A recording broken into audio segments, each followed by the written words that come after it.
بسم اللہ الرحمن الرحیم۔ السلام علیکم۔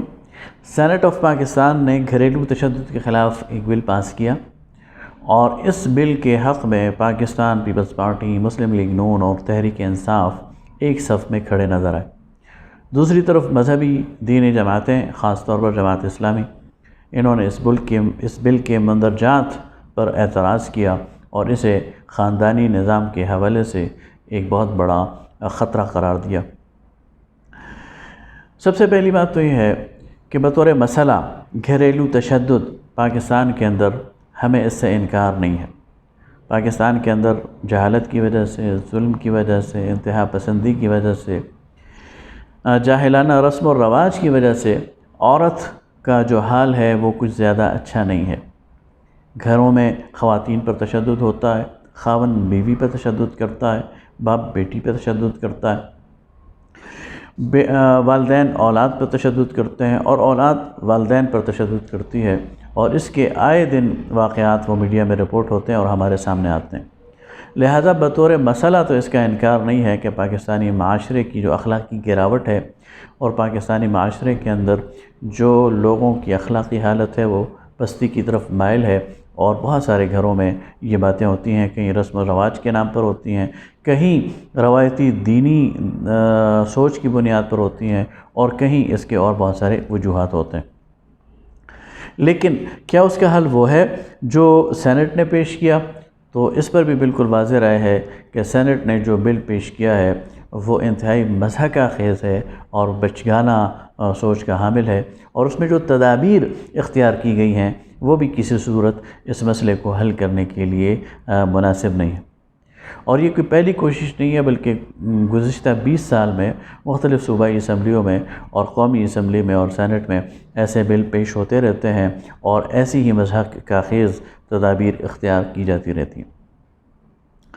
تو سوال یہ پیدا ہوتا ہے کہ اب ہمیں کیا کرنا چاہیے؟ کیا ہمارا کام صرف یہ ہے کہ ہم ان بلوں کی مخالفت کریں، یا ہم اس مسئلے کو سامنے سے ایڈریس کریں، فرنٹ سے آ کر اس کو ایڈریس کریں، یہ تسلیم کر لیں کہ پاکستان کے اندر غربت کی وجہ سے، جہالت کی وجہ سے، رسم و رواج کی وجہ سے کہیں عورت مظلوم ہے، کہیں مرد مظلوم ہے، کہیں اولاد مظلوم ہے، کہیں والدین مظلوم ہیں، اور گھریلو تشدد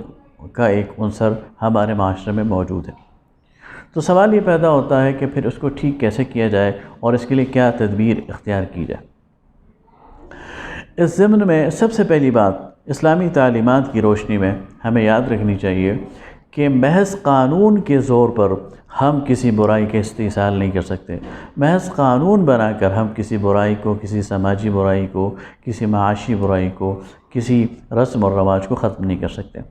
اس کے لیے ہمیں معاشرے کے اندر ایک بہت بڑی اصلاح کی مہم چلانی ہوگی۔ اصلاح معاشرہ کا ایک بہت بڑا ٹاسک ہے، اور اصلاح معاشرہ کا ایک بہت بڑا کام ہے جو ہمارے سامنے ہے۔ ہمارے جو دن بدن گرتی ہوئی اخلاقی قدریں ہیں، اور ہمارے اخلاق کا جو زوال ہے، ہمارے کردار کا جو زوال ہے، ہمارے علم اور آگہی کا جو زوال ہے، اس کو ایڈریس کرنے کی ضرورت ہے، اور اس کے لیے ایک ہمگیر اصلاح معاشرہ کی مہم چلانے کی ضرورت ہے۔ یہ کون چلائے گا؟ ظاہر ہے کہ یہ اصلاح معاشرہ کی مہم حکمران طبقے کی طرف سے بھی چلائی جائے گی، اور حکمران ایک رول ماڈل کی حیثیت سے اپنا کردار بھی پیش کریں گے، اور ان کے پاس جو قوت اور صلاحیت ہے اس کو استعمال کر کے معاشرے سے ان ناصروں کو ختم کرنے کی کوشش کریں گے۔ اس کے ساتھ ساتھ ذرائع ابلاغ کا ایک بہت بڑا کردار۔ ذرائع ابلاغ کے ذریعے لوگوں کو ایجوکیٹ کیا جائے گا، لوگوں کو یہ بتایا جائے گا کہ ان کی اندر یہ خرابیاں ہیں اور ان کو دور کرنا چاہیے، اور لوگوں کو فکر آخرت کی طرف متوجہ کیا جائے گا، احساس جوابدہی ان کے اندر پیدا کرنے کی کوشش کی جائے گی، ان کو اسلام کی صحیح تعلیمات سے روشناس کرایا جائے گا، اور یہ کام علماء کریں گے، یہ کام منبر اور محراب سے ہوگا، یہ کام دینی طبقہ کرے گا کہ وہ لوگوں کو بتائے گا کہ ایک مسلمان کی حیثیت سے اللہ کا دین ہمارے لیے کیا رہنمائی فراہم کرتا ہے، اور اللہ کے سامنے جب ہم جائیں گے تو وہ ہم سے اس بارے میں کیا کیا پوچھے گا۔ اسی طرح اساتذہ کرام کا اس میں بہت بڑا کردار ہے کہ وہ بھی نوجوان نسل کو اس لحاظ سے گائیڈ کریں، ان کی تربیت کریں، اور ان کو ایک اچھے اخلاق اور اچھے کردار سے آراستہ کریں۔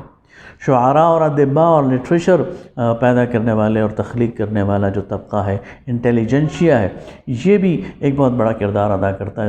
اصلاح معاشرہ میں۔ انہیں بھی اس لحاظ سے اپنا کردار ادا کرنا ہوگا۔ ایک دور تھا کہ امجد اسلام امجد اور اشفاق احمد، ان کی جو کتابیں ہیں بڑے ذوق و شوق سے پڑھی جاتی تھیں۔ بانو قدسیہ کی کتابیں پڑھی جاتی تھیں، ان کے ناول پڑھے جاتے تھے، اور ان کے ڈرامے ٹیلی ویژن پر دکھائے جاتے تھے، اور اس کے نتیجے میں ان ایشوز کو ایڈریس کیا جاتا تھا اور معاشرے پر اس کا اثر ہوتا تھا۔ اسی طرح جو سول سوسائٹی ہے، اس کو بھی اپنا کردار ادا کرنا ہے، لوگوں کو ایجوکیٹ کرنا ہے، ان مسائل کو ہائی لائٹ بھی کرنا ہے، ایڈریس بھی کرنا ہے۔ تو پہلا پہلو تو یہ ہے کہ محض قانون کی بنیاد پر معاشرے سے ظلم ختم نہیں کیا جا سکتا، استحصال ختم نہیں کیا جا سکتا، فحاشی اور ریانی ختم نہیں کی جا سکتی، ظلم اور جبر ختم نہیں کیا جا سکتا، گھریلو تشدد ختم نہیں کیا جا سکتا۔ دوسری بات یہ ہے کہ پھر ہمیں اس کے لیے ایک مؤثر قانون سازی بھی کرنی ہے۔ ہمیں گھروں کے ماحول کو محفوظ بنانا ہے، اور وہ لوگ جو گھروں کے اندر اپنے یعنی حدود اور اختیارات سے تجاوز کر جاتے ہیں، کوئی شوہر اپنی بیوی کے حوالے سے، کوئی باپ اپنے بیٹے کے حوالے سے، کوئی بیٹا اپنے والدین کے حوالے سے، تو اس کی روک تھام کے لیے بہرحال ایک مؤثر قانون سازی کی ضرورت ہے۔ لیکن وہ قانون کون بنائے گا؟ وہ قانون اس طرح کی بچگانہ حرکتوں سے نہیں بنے گا۔ اس کے لیے اسلامی نظریاتی کونسل کو آگے بڑھنا چاہیے، اور علماء اور قانون دان جو مشہور قوانین ماہرین قانون ہیں، ان کو ساتھ بٹھا کر اس طرح کا کوئی مسودہ وہ تجویز کرنا چاہیے اور پارلیمنٹ کے سامنے رکھنا چاہیے، اور اس پر اوپن ڈیبیٹ بھی ہونی چاہیے،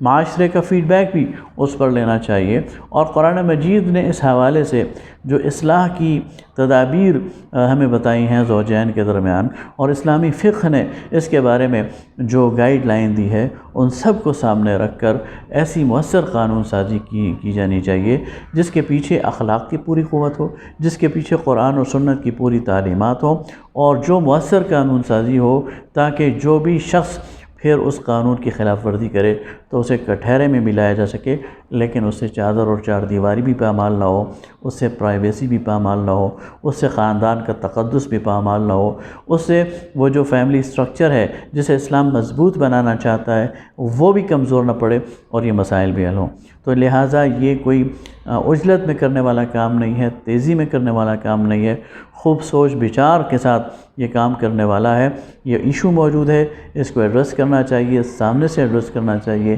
لیکن اس کے لیے جس سوچ کی، جس فکر کی، جس محنت کی ضرورت ہے، اس کا میں اشارہ کر چکا ہوں کہ اس کی طرف ابھی ہم نہیں گئے۔ ہمارے علماء کو چاہیے، ہمارے صلحاء کو چاہیے، اسلامی تحریکوں کو چاہیے، دینی تنظیموں کو چاہیے، ذرائع ابلاغ کو چاہیے، شعراء و ادباء کو چاہیے، اور سول سوسائٹی کو چاہیے کہ اس کے لیے اسلام کے مطابق، دین کے مطابق ایک ایسا واضح لائحہ اور روڈ میپ تشکیل دیں کہ اصلاح کا کام بھی ہوتا رہے اور قانون سازی بھی ہو۔ وآخر دعوانا ان الحمدللہ رب العالمین۔